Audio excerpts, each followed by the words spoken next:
السلام علیکم ورحمۃ اللہ وبرکاتہ۔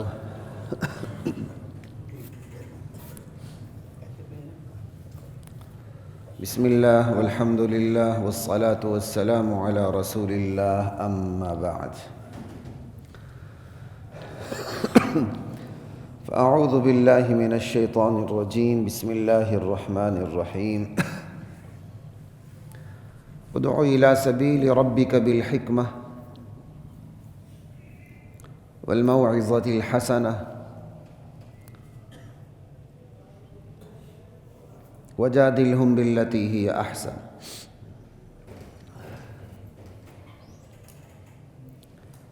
سورۃ النحل کی آیات ہیں جن پر تسلسل کے ساتھ نشستیں ہو رہی ہیں، اور غالباً آج چوتھی نشست ہے اور آخری نشست ہے انشاءاللہ۔ گزشتہ نشست پہ داعی کی دعوت پہ بات ہوئی تھی۔ ہر مسلمان داعی ہے، نماز کی طرح اس پر دعوت دینا فرض ہے، اور اس دوہری ذمہ داری کا احساس آج مسلمانوں کی اکثریت کو نہیں ہے۔ یہ اکثریت سمجھتی ہے کہ بس میں خود سدھر جاؤں، دوسرا کوئی سدھرے نہ سدھرے اس کی ذمہ داری مجھ پر عائد نہیں ہوتی ہے۔ ٹھیک ہے، اجتماعی ذمہ داری بہت دور کی عائد نہیں ہوتی، قریب کی عائد ہوتی۔ انفرادی تبلیغ، انفرادی دعوت فرض ہے، نماز کی طرح فرض ہے۔ قرآن کا حکم فرضیت کے لیے آتا ہے، وجوب کے لیے آتا ہے، جب تک کہ اس کے خلاف کوئی قرینہ موجود نہ ہو۔ الامر للوجوب الا لقرینۃ صارفہ، حکم ہوتا ہی وجوب کے لیے، فرضیت کے لیے، البتہ کوئی ایسا قرینہ موجود ہو جو اس کے وجوب کو زائل کر دے تو پھر فرضیت نہیں رہتی۔ یہ اسلامک یورسپروڈنس کا قانون ہے۔ ادع الی سبیل ربک بالحکمہ والموعظۃ الحسنہ وجادلہم باللتی ہی احسن۔ دعوت تین طریقوں سے دینی ہے، کیونکہ مخاطب مختلف ہوتے ہیں تو دعوت کا رخ بھی مختلف ہو جاتا ہے۔ ان تینوں پہ تفصیل سے اپنی بساط کے مطابق گزشتہ جمعے بات ہو چکی ہے، اس پہ زیادہ بات نہیں ہوگی، لیکن آگے اس دعوت کے بعد جو ہدایات دی جا رہی ہیں مسلسل سورہ النحل کے اختتام تک 2-3 آیات میں 6 ہدایات دی جا رہی ہیں اللہ کے دین کی طرف دعوت دینے والوں کو۔ یہ دعوت اتنا اہم ترین فریضہ ہے، کیونکہ جب دعوت دیں گے تو رد عمل تو ہوگا، کم اچھا رد عمل ہوگا، زیادہ برا رد عمل ہوگا۔ یہ تو انبیاء کے ساتھ بھی یہ چیز پیش آئی ہے۔ داعی اگر اس خوش فہمی کا شکار ہے یا غلط فہمی کا شکار ہے کہ میری دعوت پہ ناگوار رد عمل ہونا ہی نہیں چاہیے، ساری میٹھی میٹھی باتیں ہونی چاہیے، کوئی مجھ سے ناراض نہ ہو، تو ایسا داعی منافق ہوتا ہے، کیونکہ وہ چاہتا ہے کہ مجمع مجھ سے ناراض نہ ہو۔ اس کی ساری کوشش اپنی دعوت سے اسی بات پہ صرف ہوتی ہے کہ لوگ بس مجھ سے ناراض نہ ہو، اور آج کی زبان میں لوگ مجھے اتحاد امت کا داعی اور اتحاد امت کا علم بردار کہیں۔ اتحاد امت کتنا اچھا لفظ ہے، ولا تفرقوا، تفریقہ بازی میں نہیں پڑھنا، قرآن کا حکم ہے۔ لیکن آج جتنا یہ مس یوز ہو رہا ہے نا، شاید ہی کوئی اور اصطلاح، کوئی اور لفظ مس یوز ہو رہا ہو جتنا یہ مس یوز ہو رہا ہے۔ اب صرف قادیانی باقی بچے ہیں اتحاد امت کی امبریلا کے نیچے لانے کے لیے۔ میرے ایک استاد فوت ہو گئے، اللہ کرے کہ وہ اپنے صحیح عقیدے پہ فوت ہوئے ہوں، اور مینا میں حج کے دوران فوت ہوئے تھے، میری یونیورسٹی کے ڈپارٹمنٹ کے ہیڈ تھے۔ تو ایک دن مجھے کہنے لگے کہ جنت میں داخلے کے لیے تو صرف لا الہ الا اللہ شرط ہے، یعنی بالفاظ دیگر اللہ معاف فرمائے، وہ جنت میں دخول جنت کے لیے رسالت کو ضروری نہیں سمجھتے تھے۔ یعنی یہ وہ تاثر دے رہے تھے، آگے بات مکمل نہیں کہتے، وہ تو صرف یہی ہے من قال لا الہ الا اللہ دخل الجنہ۔ بھائی جو لا الہ الا اللہ پہ آئے گا وہ ختم نبوت پر ایمان لائے بغیر رہ ہی نہیں سکتا. تو یہ فتنے بھی اٹھ رہے ہیں. بعض ایسے داعی ہوں گے جن کے اندر اندر وچوں یہ چیز ہوگی، یار بس ٹھیک ہے اللہ ہے نا، سب کو مانتے ہیں، لاؤ اس امبریلا کے نیچے سب کو. لیکن وہ معاشرے کے رد عمل کا خوف کھا کے بات نہیں کرتے ہیں، اللہ کا خوف کھا کے نہیں، معاشرے کے رد عمل کے خوف سے، کہ معاشرہ بھی اس مرحلے کے لیے تیار ہی نہیں ہے. معاشرہ ٹرانسجینڈر ایکٹ کے لیے تیار تھا، کر دیا. تو معاشرے کی نبض پہ ہاتھ تو کفر نے رکھی ہوئی ہے کہ کس وقت کون سا پتا پھینکنا ہے، کون سی چال چلنی ہے. اس نے تو پوری نبض پہ ہاتھ رکھی ہوئی ہے. اگر بے پرواہ ہیں تو ہم ہیں، ہم جتنا تو بے پرواہ کوئی نہیں دنیا میں. لا الہ الا اللہ واللہ اکبر. تو دعوت کے 3 طریقوں پہ مفصل بات ہو چکی تھی کہ مخاطب ایسے لوگ ہوتے ہیں جو دلیل کی دنیا کو سمجھتے ہیں. بس ان کے سامنے بھائی آپ دلائل سے بات کریں، جنت جہنم کے تذکروں کی زیادہ نہیں، فوکس دلیل کو کریں. جنت جہنم کی بات بھی کرنی تو دلیل سے کریں. وہ استدلال کے بغیر مطمئن ہی نہیں ہوتے. تو ادعو الی سبیل ربک بالحکمہ، حکمت کے اندر استدلال کا پہلو غالب ہے. آپ کی بات مدلل ہونی چاہیے. والموعظۃ الحسنہ، اور دعوت کا دوسرا طریقہ کار، آپ کی بات میں خیر خواہی کا، جذبات کا پہلو غالب ہونا چاہیے. یہ وہ عام بیچارے وہ لوگ ہوتے ہیں جو انٹلیکچوئلز نہیں ہوتے لیکن دین کی بات کو نصیحت کے اسلوب سے سمجھنا چاہتے ہیں. اگرچہ نصیحت پہلے والوں کے لیے بھی ہے، غالب پہلو کی بات کر رہا ہوں. یہاں غالب پہلو اللہ کے انعامات کی بارش ہے. وہ کائنات کو اللہ کے انعامات کی شکل میں دیکھتے ہیں. ایک ہی کائنات کو دلیل کی شکل میں دیکھنا کہ کائنات اللہ کے وجود پر دلیل ہے. ایک ہی کائنات کو انعام کی شکل میں دیکھنا کہ یہ کائنات اللہ کا انعام ہے. جس کا یہ رخ ہو کہ کائنات اللہ کے وجود پر دلیل ہے تو اس کے سامنے دلائل سے بات کی جاتی ہے، اور جس کا یہ مزاج ہو کائنات اللہ کا انعام ہے تو اس کے سامنے پوری کائنات کو انعام بنا کے پیش کیا جاتا ہے. یہی وجہ ہے سورۃ الفرقان کا جو آخری رکوع ہے، تبارک الذی جعل فی السماء بروجا وجعل فیہا سراجا وقمرا منیرا. او بہت عالی شان، ذی شان اور برکتوں والی ہے وہ ذات جس نے آسمان میں برج بنایا.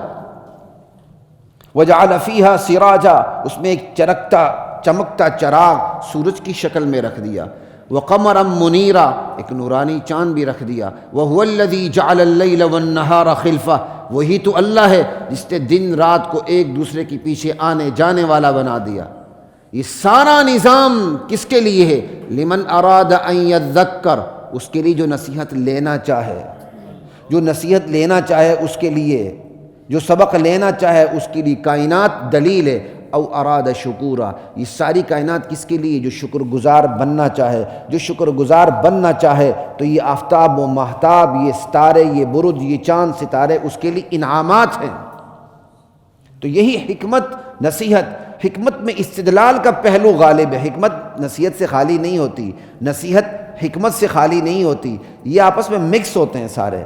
لیکن پہلو غالب حکمت میں دلائل کا ہوتا ہے، اور نصیحت کے اندر جو پہلو غالب ہوتا ہے وہ انعامات کا ہوتا ہے، خدائی انعامات کا، جنت جہنم کے تذکروں کا. وجادلہم باللتی ہی احسن. اور ایک طبقہ وہ ہوتا ہے سمجھنا بھی چاہے تو مناظرے سے سمجھتا ہے، اور یہ چیز گاؤں میں آج بھی زیادہ ہے. شہروں میں الحمدللہ اب یہ چیز کم ہو چکی ہے، ورنہ مولویوں کے مناظرے گاؤں کی طرف دیکھیں سپیکروں پر ایک دوسرے سے مناظرے کر رہے ہوتے ہیں. اب تو چیز وہاں بھی یہ سپیکروں والی کم ہو گئی، لیکن ہے سپیکروں پر ایک دوسرے پر برس رہے ہوتے ہیں. ایک تیسرا طریقہ یہ ڈیبیٹ کا. اب وہ سپیکروں والا سارا طریقہ آپ کے میڈیا کے اوپر آ چکا. تو ایک وہ طبقہ بھی ہے جو ڈیبیٹ سے سمجھتا ہے، لیکن ڈیبیٹ سے سمجھنے کی بھی پھر دو ہیں. ایک سمجھنا ہی نہیں چاہتا، ڈیبیٹ کرتا. ایک ڈیبیٹ سے ہی سمجھنا چاہتا ہے. اس کے لیے وجادلہم باللتی ہی احسن. بحث کرنی ہے تو اچھے طریقے سے کرنی ہے. ٹھیک ہے. پھر یہ بھی یاد رکھیے آج یہ سوشل میڈیا کا دور ہے، اس میں کفر نے اپنے ڈیبیٹس کرنے والوں کو باقاعدہ چھوڑ رکھا ہے۔ پیڈ لوگ ہوتے ہیں جو باقاعدہ اسلام پہ اعتراضات کرتے ہیں، شکوک و شبہات پیش کرتے ہیں تاکہ کوئی نہ کوئی تو قابو آئے۔ ان کا کام ہی جدال ہے، بحث و مباحثہ ہے، وہ بحث و مباحثہ سے گرانا چاہتے ہیں مسلمانوں کو۔ یہ مستقل ٹیم سوشل میڈیا پہ کام کر رہی ہے اور ان کو پروٹیکشن ملتی ہے۔ کوئی بھی اچھا خالص اسلامی پیج ہوگا وہ جلدی ترقی نہیں کرتا، لیکن اس کے برعکس جو اس کو چوٹ مارنے والا سوشل میڈیا کا کوئی چینل ہوتا ہے وہ جناب علی ہوائی پرواز کر رہا ہوتا ہے، تو بٹن تو ان کے پاس ہے نا، پچ ان کے پاس ہے۔ تو یہ تیسرا طریقہ آج کل بہت زیادہ ہے میڈیا کے اوپر۔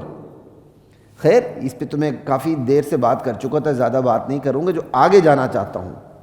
ان ربک هو اعلم بمن ضل عن سبیلہ وهو اعلم بالمہتدین۔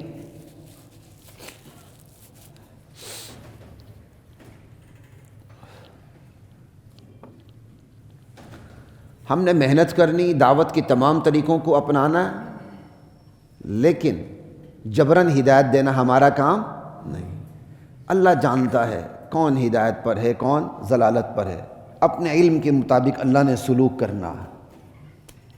ٹھیک، آگے دیکھیے وَإِنْ عَاقَبْتُمْ فَعَاقِبُوا بِمِثْلِ مَا عُوقِبْتُمْ بِهِ۔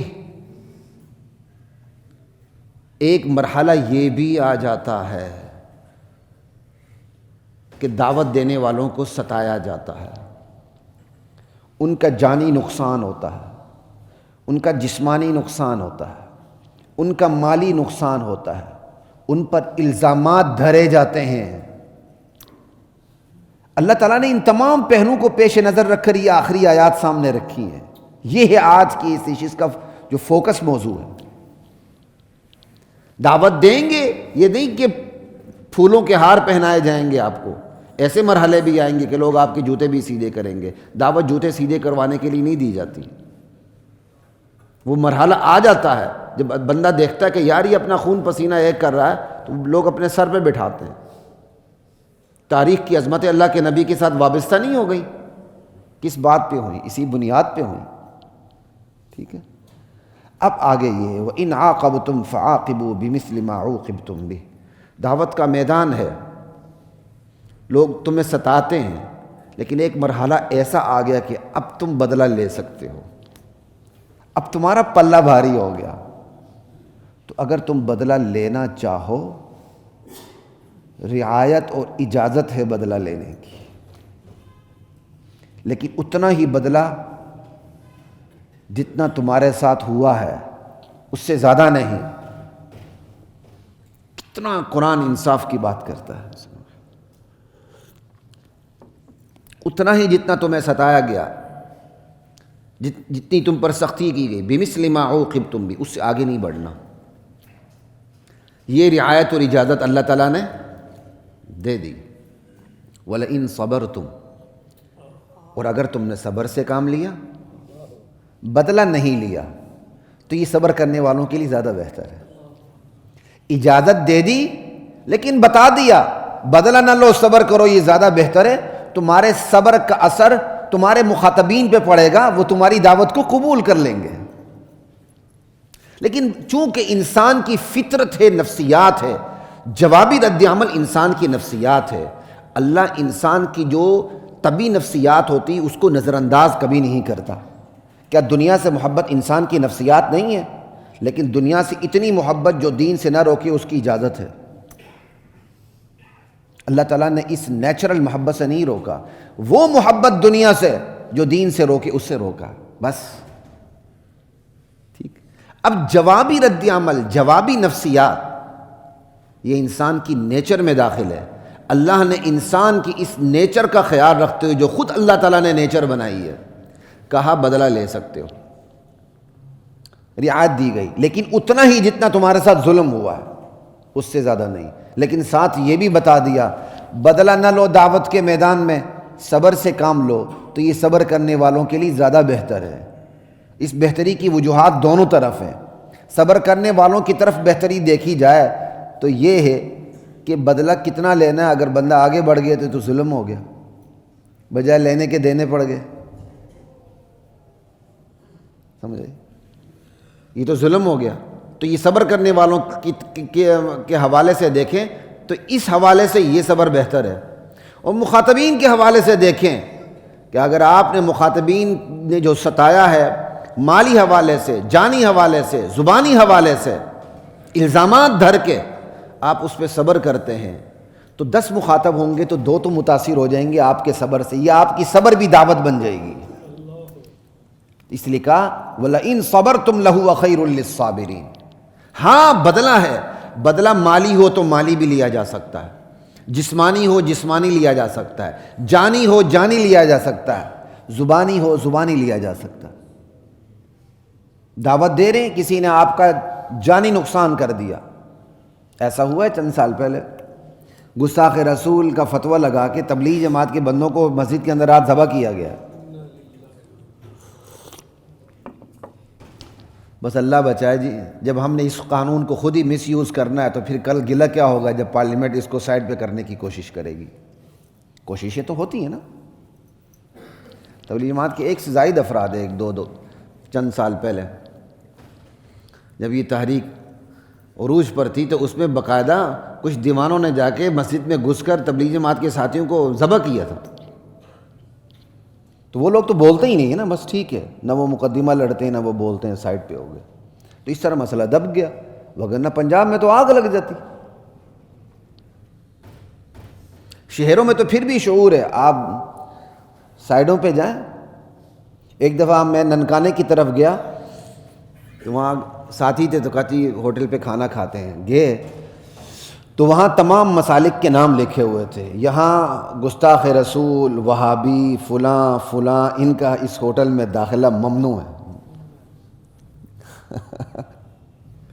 لکھا ہوا تھا صاحب. اب یہ ماحول شہروں میں نہیں الحمدللہ. بھائی گستاخ رسول کی بات کریں، آپ باقی سب کو درمیان میں کیوں آپ رگیتے پھر رہے ہیں؟ پھر ہم نے اسی ہوٹل میں کھانا کھایا. کیا کریں؟ یہ ماحول ہے. ٹھیک ہے، تو کسی نے جانی نقصان کر دیا، جان لے لی.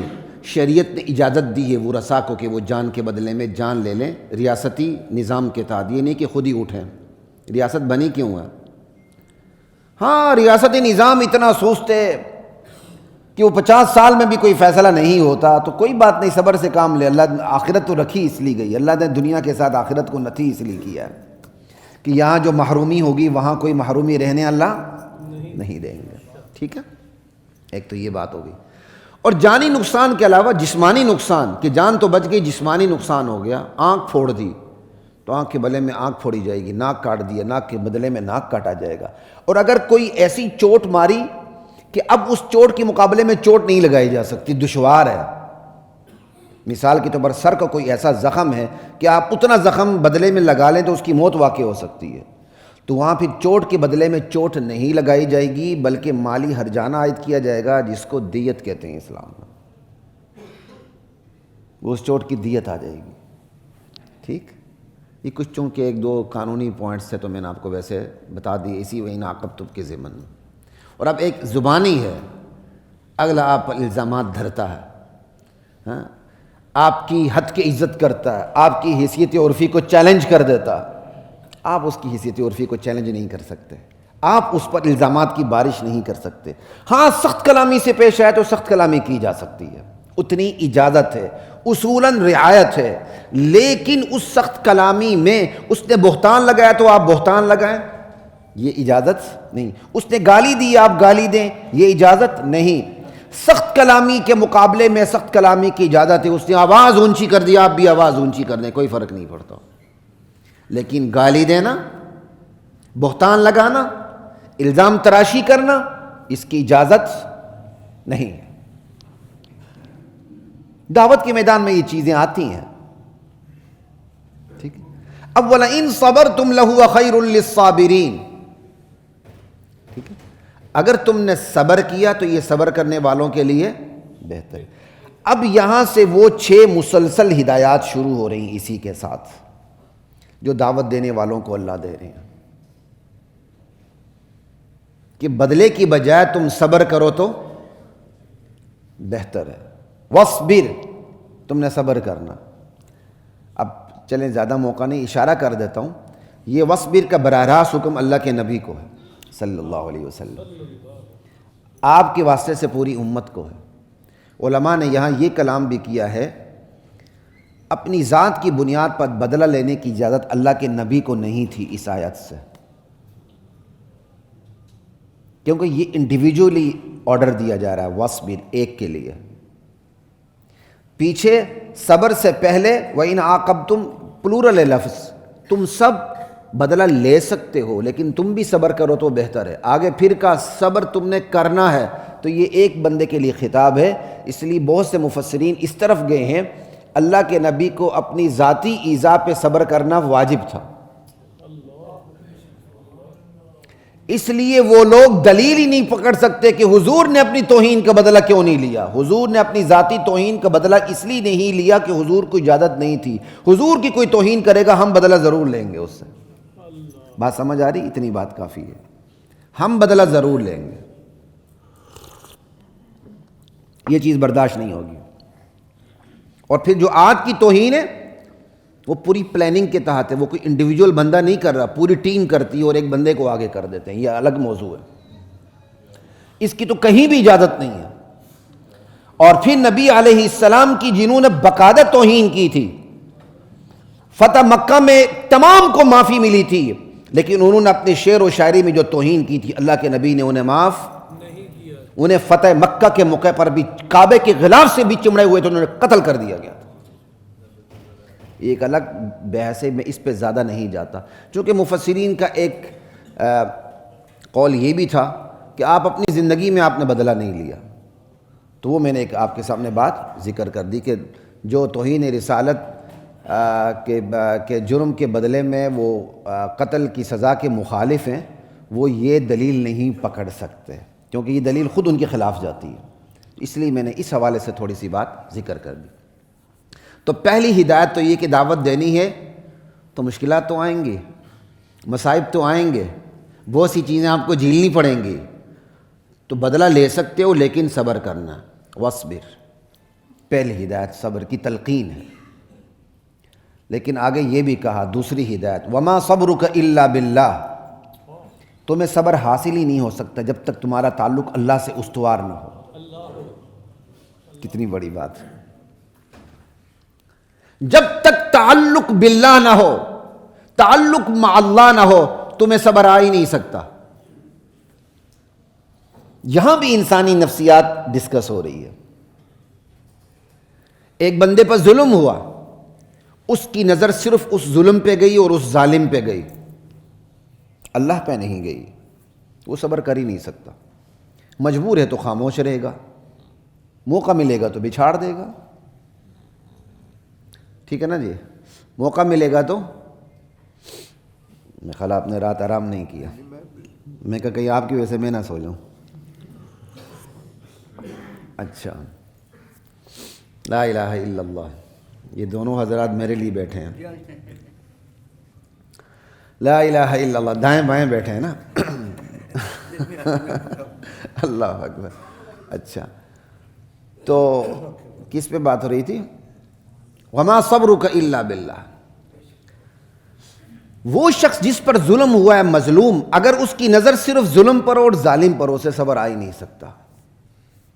اگر اس کی نظر اس ذات پر ہو جو اس ظلم کو دیکھ رہا ہے، جو اس ظلم پہ اجر دے گا، جو اس ظالم سے بدلہ لے گا، جو اس ظلم کو ہٹا دے گا، اسے صبر آ جائے گا. بات سمجھ آ رہی ہے؟ یہ ہے، یہ بھی نفسیات ہے. یہ کبڑے عاشق اپنی معشوقہ کو دیکھ کر مار کھاتے ہیں نا، تو بڑے آرام سے مار کھاتے ہیں کہ تو عشق میں تو کامیابی مل رہی ہے، یہ مار ہی مجھے کامیابی دے دے گی. اگر کبڑے عاشق کو اتنا یقین ہے کہ میں اپنی معشوقہ کے سامنے مار کھا رہا ہوں، بس عشق میں کامیابی کی منزلیں طے ہونے کے قریب ہیں، تو جو اصل عاشق ہے، حقیقی عشق جو ہے، محبت اللہ کے ساتھ، اس کے رسول کے ساتھ، اس کو اپنی کامیابی کا کتنا یقین ہونا چاہیے کہ میں جس ذات کی وجہ سے مار کھا رہا ہوں، مصائب جھیل رہا ہوں، الزامات کو برداشت کر رہا ہوں، وہ ذات مجھے دیکھ رہی ہے، اس نے اجر بھی دینا ہے، اس نے ظلم کو روکنا بھی ہے، اس نے ظالم کے ہاتھ بھی پکڑنے ہیں، ظالم کو ہدایت ملے گی یا سبق ملے گا؟ اللہ اس کی کتیا پانچا کر دیں گے اگر اسے ہدایت نہ ملے۔ جب اس کی نظر اوپر ہوگی اسے صبر آ جائے گا۔ اس لیے کہا تم صبر کر ہی نہیں سکتے جب تک کہ تمہارا تعلق اللہ کے ساتھ نہ ہو۔ یہ ہے دوسری ہدایت۔ ایک ہے صبر کرنا اور ایک صبر کی تدبیر بھی بتا دی کہ تم نے صبر کی تدبیر یوں کرنی ہے کہ تم نے اللہ کے ساتھ اپنے تعلق کو جوڑ کے رکھنا ہے۔ جتنا تم اللہ کے ساتھ اپنے تعلق کو جوڑ کے رکھو گے اتنا تمہیں مصیبتوں پر صبر آتا چلا جائے گا۔ اور اللہ سے تعلق کیسے جوڑنا ہے؟ اصل میں تعلق مع اللہ ہے کیا؟ اللہ کے ساتھ رشتہ ہے نا، یہ ہے کیا؟ اگر اس کو ایک لفظ میں بیان کیا جائے، یہ رشتہ تمام رشتوں پہ غالب ہے، مخلوقات کے تمام رشتوں پر، جس میں نبی بھی آ جاتے ہیں، امتی سارے آ جاتے ہیں، کیونکہ نبی سے رشتہ بھی کس کی وجہ سے ہے؟ اللہ کی وجہ سے۔ ماں باپ کا رشتہ بھی کس کی وجہ سے؟ پوری امت کا رشتہ اللہ کی وجہ سے۔ اس رشتے کا مفہوم یہ کہ یہ رشتہ ہر رشتے پر غالب ہو۔ ہمارے نبی کے بعد کسی نبی نے آنا ہوتا تو ہم اپنے نبی کو خاتم النبیین کبھی نہ کہتے، بلکہ اللہ جس کو بناتا ہم اس کو کہتے ہیں۔ یہی وجہ ہے کہ اللہ کے نبی کی حدیث ہے، میرے بعد کسی نبی نے آنا ہوتا تو وہ عمر بن خطاب ہوتا، لو کان بعدی نبی لکان عمر۔ اور نبوت جاری ہوتی تو عمر بن خطاب رضی اللہ عنہ کو ہم کیا مان لیتے؟ نبی مان لیتے۔ لیکن نبوت جاری نہیں، اللہ نے کہہ دیا یہ میرے خاتم النبیین ہیں، تو اب اس کے بعد جو بھی آئے گا وہ جہنمی ہوگا، نبی نہیں ہو سکتا۔ یہ ہے تعلق مع اللہ کہ اللہ کا رشتہ ہر رشتے پر غالب، یہ ہے تعلق مع اللہ کا مفہوم۔ اب یہ رشتہ جڑے گا کیسے، استوار کیسے ہوگا؟ اس کا طریقہ اللہ نے اپنے نبی کے ساتھ بتا دیے۔ تم میرے نبی کے طریقوں کی پیروی کرو گے، رشتہ استوار ہوتا چلا جائے گا۔ ان کنتم تحبون اللہ فاتبعونی، میرے نبی آپ کہہ دیں، قل ان کنتم تحبون اللہ فاتبعونی، میرے نبی آپ انہیں کہہ دیں اپنی امت کو، اگر تم اللہ سے محبت رکھتے ہو، اللہ سے تمہارا رشتہ استوار ہونا ہے تو تمہیں میری پیروی کرنی پڑے گی۔ اللہ سے رشتہ استوار اتباع نبوت میں ہے، عبادات میں، معاملات میں، معیشت میں، معاشرت میں، اخلاقیات میں، سیاست میں، سیادت میں، قیادت میں، زندگی کے ہر پہلو میں اتباع رسول ہے۔ اور جتنا اتباع رسول ہوگا اتنا تعلق مع اللہ مضبوط ہوگا۔ سمجھا؟ یہ مفت میں نہیں ہوتا، عبادات ہیں، نماز ہے، نماز میں پھر سجدے کی حالت ہے جہاں بندہ سب سے زیادہ قریب ہوتا ہے۔ کیوں؟ بندہ اپنی پوری زندگی میں سب سے زیادہ عاجزی کے مقام پر ہوتا ہے۔ سجدے سے بڑا عاجزی مقام، نماز سے بڑا عاجزی کی عبادت کوئی نہیں، اور سجدے سے بڑا عاجزی کا مقام کوئی نہیں۔ اور اللہ سے ملاقات ہی کہاں ہوتی ہے؟ عاجزی کے مقام پر ہوتی ہے۔ تکبر کے مقام پہ اللہ ملاقات بندے سے، اللہ تو کہتے ہیں تکبر میری چادر ہے، جو متکبر ہے اس سے اللہ ملاقات ہی نہیں کرتے۔ تو صبر کرنا ہے ایک، صبر کی تدبیر بھی اختیار کرنی ہی دو، اور صبر کی تدبیر کیا ہے؟ تعلق مع اللہ مضبوط کرنا ہے کہ ہر رشتے پہ اللہ کا رشتہ بھاری ہو۔ اللہ اکبر کبیرہ۔ کیا یہ اللہ کا حق نہیں اللہ آرڈر دیں اور مجھے اور آپ کو سمجھ لگے نہ لگے ہم عمل کریں؟ کیا یہ اللہ کا حق نہیں ہے؟ آپ کے باس آپ کو آرڈر دیتے ہیں، بھائی جاؤ یہ کام کر کے آؤ، آپ کہتے ہیں سر سمجھ نہیں آ رہی، میری کھوپڑی میں بات بیٹھ نہیں رہی، ذرا دلائل سے آپ مجھے سمجھائیں۔ وہ دلائل کیا مارے گا؟ شاید پیچھے ایک کک ہی لگا کے دفتر سے باہر کرے گا کہ میں نے تمہیں رکھا کیوں ہے، تم میرے ماتحت ہو، میں تمہیں تنخواہ دیتا ہوں، تم ہر بات پہ مجھ سے دلائل مانگتے ہو۔ جب تم ایک معاہدے کے تحت آ چکے ہو، معاہدہ ہو چکا ہے تم نے یہ کام کرنا، بالکل اسی طرح ہم اللہ سے معاہدہ کر چکے ہیں، اللہ ہم نے تیری پیروی کرنی ہے، اب بس ہمیں اتنی تصدیق کی ضرورت ہے کہ یہ اللہ کا حکم ہے یا نہیں۔ پتہ چل جائے اللہ کا حکم ہے سرنڈر ہونا. بس عقل کی اتنی پرواز ہے. عقل وحی کو سمجھنے کے لیے، سمجھانے کے لیے نہیں. ہائے کاش وقت ہوتا تو میں اس پہ اور زیادہ بات کرتا. یہ ہے تعلق مع اللہ، اللہ کا رشتہ. جب یہ ہوگا صبر آ جائے گا، بڑے سے بڑا ظلم و صبر آ جائے گا. اور تیسری ہدایت وَلَا تَحْزَنْ عَلَيْهِمْ. تبلیغ تو کرنی ہے، لیکن جن کو تبلیغ کی جا رہی ہے ان پر حد سے زیادہ غم نہیں کھانا. ایک حد تک غم کھانا ہے بس. اول خیش بعد درویش. پہلے اپنی فکر بعد میں درویش کی فکر ہے نا. خود کھانے کو روٹی نہیں تو آپ درویش کو کیا دیں گے؟ اول خیش بعد درویش.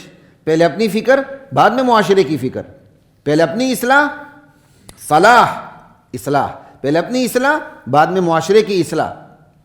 تو معاشرے پر، مخاطبین پر غم کھانا ہے، لیکن ایک حد تک کھانا ہے، اس سے زیادہ اتنا غم نہ کھائیں کہ اپنے آپ کو آپ اپنی جان گلا دیں. اس کی اجازت نہیں ہے. اتنا غم نہ کھائیں کہ ساری توجہ نہ ماننے والوں پر ہو جائے اور جو اور مجمع ہے وہ نظر انداز ہو جائے. یہ بھی ایک داعی کی کمزوری ہوتی ہے بسا اوقات. یہ نبی کی کمزوری نہیں تھی، یہ عام داعیان کی کمزوری ہے. وہ کسی ایک کے پیچھے پڑ جاتے ہیں نا تو پڑ ہی جاتے ہیں. وہ بیچارے نیک نیتی سے پیچھے پڑتے ہیں لیکن دعوت کے اصول سے تھوڑے سے ناآشنا ہوتے ہیں. وہ ایک ہی کے پیچھے پڑ جاتے ہیں، جس کے پیچھے پڑ جاتے ہیں وہ بھی تنگ ہو جاتا ہے. اور اس کے پیچھے پڑنے کا نتیجہ یہ ہوتا ہے کہ خود کو بھی بلا دیتے ہیں اور جن پر توجہ ڈالنی چاہیے وہ بھی نظر انداز ہو جاتے ہیں. نہ بھائی، ایک حد تک سمجھائیں. نہیں سمجھتا، آپ سمجھتے ہیں کہ یار میں نے اس تک بات پہنچا دی ہے، بس اس سے توجہ ہٹا لیں. اللہ کے بندوں میں دیگر بندوں کو تلاش کریں کہ کہاں دعوت کی بات صحیح بیٹھتی ہے، ان کو تلاش کر کے ان پہ محنت شروع کر دیں. یہ ہے تیسری ہدایت کہ ایک ہی کے پیچھے نہیں پڑ جانا، حد سے زیادہ غم نہیں کھانا کہ بندہ خود ہی نڈال ہو کے بیٹھ جائے. نہیں، یہ تیسری ہدایت ہے دعوت دینے والوں کو. یہی ہمارا کام ہے. والدین کا اولاد کے حوالے سے محنت کریں، اولاد پہ جتنا ہو سکتا ہے، سختی سے، نرمی سے. یہ دونوں چیزیں چلتی ہیں. یہ مار نہیں پیار کا کانسیپٹ تو اسلام میں ہے ہی نہیں نا. 7 سال کی عمر میں نماز کا حکم دینا ہے. اور ایسے تبلیغی بھی ہیں ماشاءاللہ کہتے ہیں 7 سال تک سکول میں ہی داخل نہ کراؤ، جو نماز ہی 7 سال. بھائی 7 سال میں نماز کا حکم دینا ہے تو اس کا مطلب اس نے 7 سال سے پہلے نماز سیکھی ہوگی. خواہ مخواہ بس جو بات ذہن میں آ جائے ایسے ہی ہم ہی کر دیتے ہیں سامنے آ کے. بھائی 7 سال میں جب نماز کا حکم دینا ہے تو اس کا مطلب اس نے نماز پہلے سیکھی ہوگی. لا کے فٹ کر دینا کہ 7 سال سے پہلے بچہ سکول میں داخل نہیں ہونا چاہیے. یہ جاہلانہ باتیں ہیں. 7 سال کی عمر میں بچے قرآن حفظ کر کے مکمل کر لیتے ہیں. وہ مائیں جن کو قرآن کی آیات یاد ہوتی ہیں، بچہ گود میں قرآن کی آیات یاد کر لیتا. وہ مائیں جن کو گانے یاد ہوتے ہیں، بچے گود میں ٹھمکے لگانے شروع کر دیتا ہے. یہ تو ماحول کی بات ہے. آپ کہتے ہیں 7 سال تک بچے کو بھیجے ہی نہ، اور اتنا کمپٹیشن ہے سکولوں کے اندر. آپ 7 سال میں بچے کو بھیج دیں گے تو بچہ تو کمپلیکس میں چلا جائے گا، وہ تو احساس کمتری میں مبتلا ہوگا. لا الہ الا اللہ ولا تحزن علیہم ولا تک فی ضیق مما. تو اولاد پر بھی ایک حد تک غم کھانا ہے. کوشش کریں، کئی دفعہ اولاد بڑی ہو جاتی ہے، ہاتھ سے نکل جاتی ہے، تو آپ دوسری اولاد پہ محنت کریں. بس یہ سمجھیں کہ ہدایت میرے قبضے میں. نوح علیہ السلام کا بیٹا پھسل سکتا، ابراہیم علیہ السلام کے ابا جان آ نہیں سکتے، تو پھر وما انت علیہم بجبار. زبردستی ہدایت کسی کو نہیں دی جا سکتی، محنت کی جا سکتی. ولا تک فی ضیق مما یمکرون. چوتھی ہدایت، یہ جو تدبیریں کرتے میرے نبی آپ کے خلاف، آپ کی دعوت کے رد عمل میں، آپ نے اپنے دل کو تنگ نہیں کرنا. تو بھائی دل تنگ تو ہوتا ہی، تو بائی نیچر ہے. آپ بات کریں گے، اگلا وہ گالی دے دے، دل تنگ نہیں ہوگا. اس دل تنگی، اس پر دل تنگ ہو جائے، یہ تو عبادت ہو گئی. اور یہ سورہ نحل سے پہلی صورت ہے سورہ حجر، اس کے آخری الفاظ دیکھیں، وَلَقَدْ نَعْلَمُ أَنَّكَ يَضِيقُ صَدْرُكَ بِمَا يَقُولُونَ، میرے نبی ہم خوب جانتے ہیں یہ جو آپ پر الزامات دھرتے ہیں ان کی وجہ سے آپ کو بڑی تکلیف ہوتی ہے، آپ کا دل تنگ ہو جاتا ہے، أَنَّكَ يَضِيقُ صَدْرُكَ، آپ کا سینہ تنگ ہو جاتا ہے، آپ رنجیدہ ہو جاتے ہیں۔ اور یہاں کہا گیا رنجیدہ نہ ہو، رنجیدہ ہونا بائی نیچر ہے۔ آپ کسی کو نیکی کی بات کریں، آگے سے وہ گالی دے، الزامات دھرے، تو کیا آپ کو دکھ نہیں ہوگا؟ تو جو چیز طبی طور پر ہے اس سے تو روکا ہی نہیں جا سکتا۔ اس کا مطلب اللہ تعالیٰ نے جس طرح وَلَا تَحْزَنْ عَلَيْهِمْ کے اندر آپ یہ کہتے ہیں غم کھانا ہے لیکن زیادہ غم نہیں کھانا، بالکل یہی اسلوب یہاں ہے۔ رنجیدہ تو بندہ بائی نیچر ہوگا، لیکن اتنا رنجیدہ نہیں ہونا کہ نڈال ہو کہ آپ حوصلہ ہی ہار بیٹھیں کہ یار یہ تدبیریں کر رہے ہیں پیچھے ہی ہٹو، اپنی ہی فکر کرو۔ نہ، رنجیدہ ہونا نیچر ہے، لیکن اتنا رنجیدہ نہیں ہونا کہ بندہ حوصلہ ہار بیٹھے۔ حوصلہ نہیں ہارنا، رنجیدگی بائی نیچر ہے۔ یہاں حوصلہ ہارنے سے منع کیا گیا ہے کہ آپ اتنے رنجیدہ نہ ہو، اتنا اس کو دل پہ نہ لے لیں، دعوت دیتے ہوئے کہ یار میں تو اس کی خیر خواہی چاہ رہا ہوں اور یہ کیا کر رہا ہے۔ کاش اس مما یمکرون کے تحت اللہ کے نبی کے خلاف جو تدبیریں ہوئی وہ میں آپ کو بتا سکتا۔ پوری سیرت النبی کی کتب آپ پڑھ لیں، اس سے بھی بہتر قرآن کریم کے اندر دیکھ لیں کہ آپ کے خلاف کیا کیا تدبیریں نہیں ہوئیں۔ الزامات الگ، عملی اقدامات الگ، اور انعامات دینے کی پیشکش الگ۔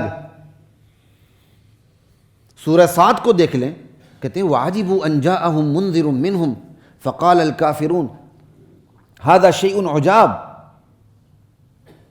هَذَا سَاحِرٌ كَذَّابٌ إِنَّ هَذَا لَشَيْءٌ يُرَادُ۔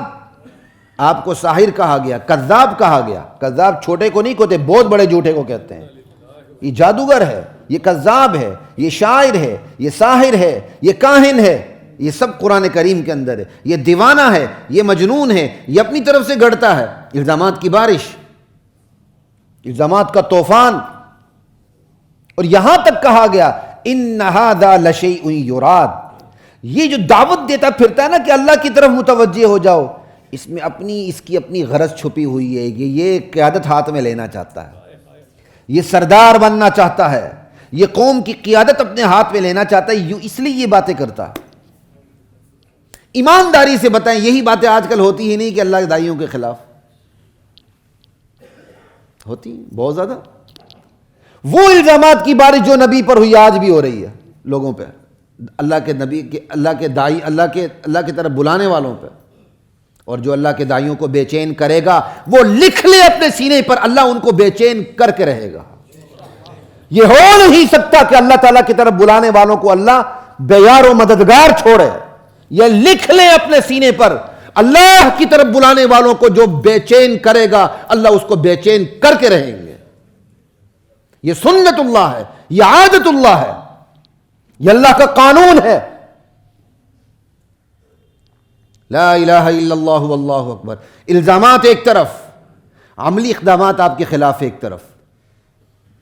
آپ کو کتنی تکلیفیں دی گئیں، نماز میں اجریاں پھینکی گئیں، گھر کا گہراؤ ہوا، شہید کرنے کی سازشیں ہوئیں، جسمانی ایذائی دی گئیں، معاشرتی سوشل بائیکاٹ ہوا، معاشی بائیکاٹ ہوا، یہاں تک کہ جب قتل کی آخری سازش ہوئی تو ہجرت پہ مجبور ہوئے۔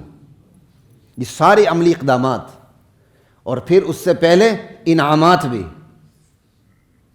سمجھے کیا لینا چاہتے ہیں؟ خوبصورت لڑکی سے شادی، اللہ اکبر، سرداری، بادشاہ بننا ہے، اور آخر میں کہا اگر کوئی بیماری ہے تو علاج بھی کروا دیتے ہیں۔ انا للہ و انا الیہ راجعون۔ آج بھی یہی ہے، توڑا دیتے ہیں منہ بند کرنے کے لیے، اور اگر وہ توڑا قبول نہیں کرے پھر کوڑا دیتے ہیں۔ توڑا یا کوڑا یہ شروع سے دنیا کا رواج رہا ہے اللہ کے دین کے داعیوں کے خلاف۔ یہ ویسے اللہ کے نبی کے خلاف جو تدبیریں ہوئی ہیں وہ قرآن و حدیث میں، سیرت میں محفوظ نہیں ہیں۔ یہ اللہ کے دین کے داعیوں کو پڑھنے کے لیے کہ وہ پڑھے، حوصلہ نہ ہاریں۔ یہ 4 تدبیریں بتائی گئی ہیں۔ اتنا رنجیدہ نہیں ہونا، مخالفین تدبیریں کریں گے، الزامات دھریں گے، کیا کچھ الزامات نہیں دھرتے۔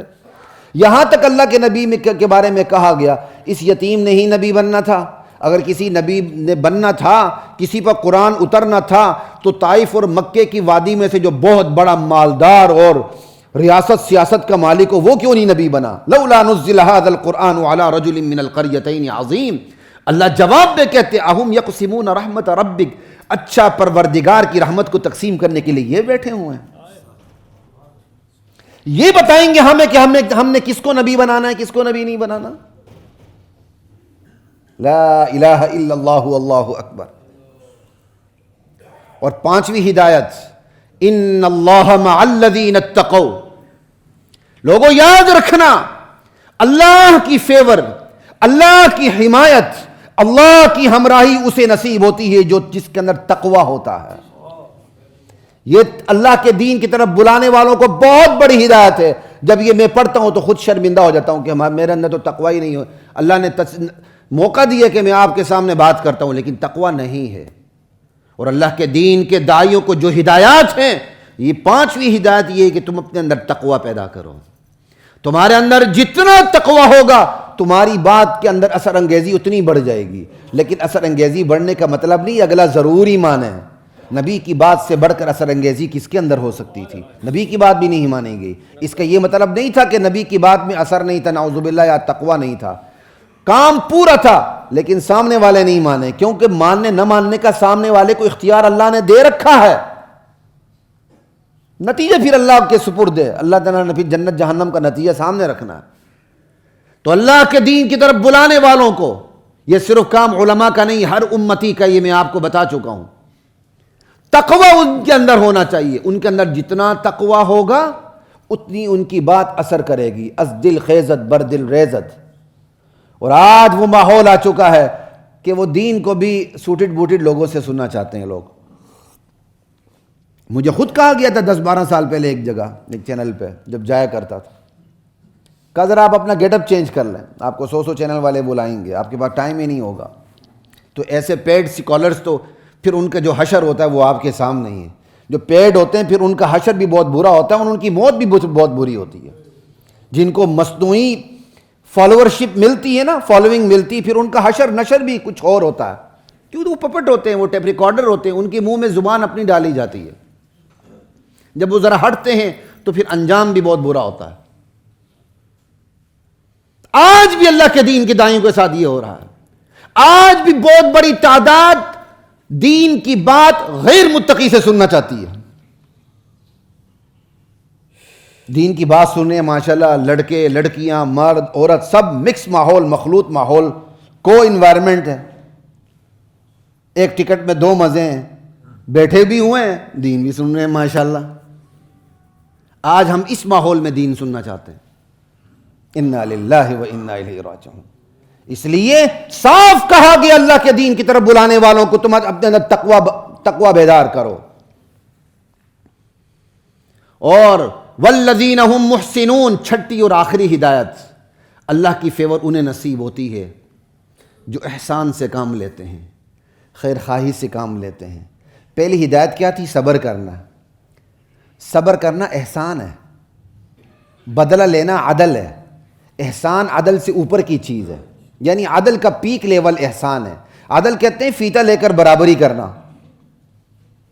اور احسان کہتے ہیں اپنے حق کو چھوڑ دینا۔ آپ بدلہ لے سکتے ہیں، اپنے حق کو چھوڑ دیا۔ تو یہاں کہا یاد رکھنا اللہ کی معیت انہیں نصیب ہوتی ہے جن کے اندر احسان ہوتا ہے۔